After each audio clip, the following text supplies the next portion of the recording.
ബഹ്റിനിലെ ജനവാസ മേഖലകളിൽ ഇറാൻ നടത്തിയ ആക്രമണത്തിൽ പരിക്കേറ്റവരെ ദേശീയ മനുഷ്യാവകാശ കമ്മീഷൻ സന്ദർശിച്ചു. സൽമാനിയ മെഡിക്കൽ കോംപ്ലക്സിൽ ചികിത്സയിലുള്ളവർക്ക് ലഭിക്കുന്ന പരിചരണം സംഘം വിലയിരുത്തി. സിവിലിയന്മാരെ ലക്ഷ്യമിട്ടിട്ടുള്ള ആക്രമണം രാജ്യാന്തര നിയമങ്ങളുടെ ലംഘനമാണെന്നും കമ്മീഷൻ ചൂണ്ടിക്കാട്ടി. ബഹ്റിനിലെ സിവിലിയൻ കേന്ദ്രങ്ങൾക്ക് നേരെയുണ്ടായ ഇറാൻ ആക്രമണത്തിൽ കൊല്ലപ്പെട്ട യുവതിയുടെ കുടുംബത്തെ ബഹ്റിൻ ആഭ്യന്തരമന്ത്രി ഷെയ്ഖ് റാഷിദ് ബിൻ അബ്ദുള്ള അൽ ഖലീഫ സന്ദർശിച്ചു. രാജാവിന്റെയും കിരീടാവകാശിയുടെയും അനുശോചനം അദ്ദേഹം കുടുംബത്തെ അറിയിച്ചു. രാജ്യത്തിന്റെ സുരക്ഷ ഉറപ്പാക്കുന്നതിൽ ബഹ്റിൻ ജനത ഒറ്റക്കെട്ടാണെന്നും ഏതു വെല്ലുവിളിയും രാജ്യം അതിജീവിക്കുമെന്നും മന്ത്രി വ്യക്തമാക്കി.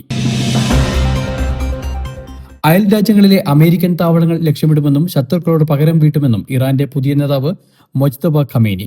മാർച്ച് 9 ചുമതലയേറ്റ അദ്ദേഹം ഇതുവരെ പൊതുവേദിയിൽ പ്രത്യക്ഷപ്പെടാത്തത് ചർച്ചയായിരുന്നു. മൊജ്തബയ്ക്ക് പരിക്കേറ്റതായി ഇറാൻ സ്ഥിരീകരിച്ചെങ്കിലും ആരോഗ്യനില തൃപ്തികരമാണെന്ന് അറിയിച്ചിട്ടുണ്ട്.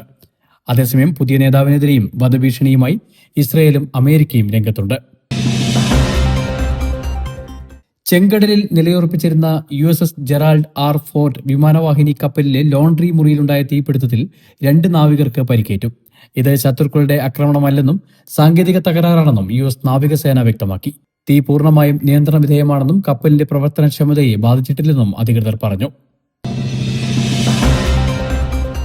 സംസ്ഥാനത്തെ ഗാർഹികേതര പാചകവാതക ക്ഷാമം പരിഹരിക്കാൻ ആശുപത്രികൾ, സ്കൂളുകൾ, ശ്മശാനങ്ങൾ എന്നിവയുൾപ്പെടെയുള്ള അത്യാവശ്യ വിഭാഗങ്ങൾക്ക് വിതരണത്തിൽ മുൻഗണന നൽകാൻ മുഖ്യമന്ത്രിയുടെ നേതൃത്വത്തിൽ ചേർന്ന യോഗം തീരുമാനിച്ചു. കരിഞ്ചന്തയും പൂഴ്ത്തിവെപ്പും തടയാൻ പ്രത്യേക എൻഫോഴ്സ്മെന്റ് സംഘത്തെയും നിയോഗിക്കും. വിതരണം നിരീക്ഷിക്കാൻ ജില്ലാതല സമിതികൾ രൂപീകരിക്കാനും കേന്ദ്രത്തോട് അധിക വിഹിതം ആവശ്യപ്പെടാനും യോഗത്തിൽ തീരുമാനമായി.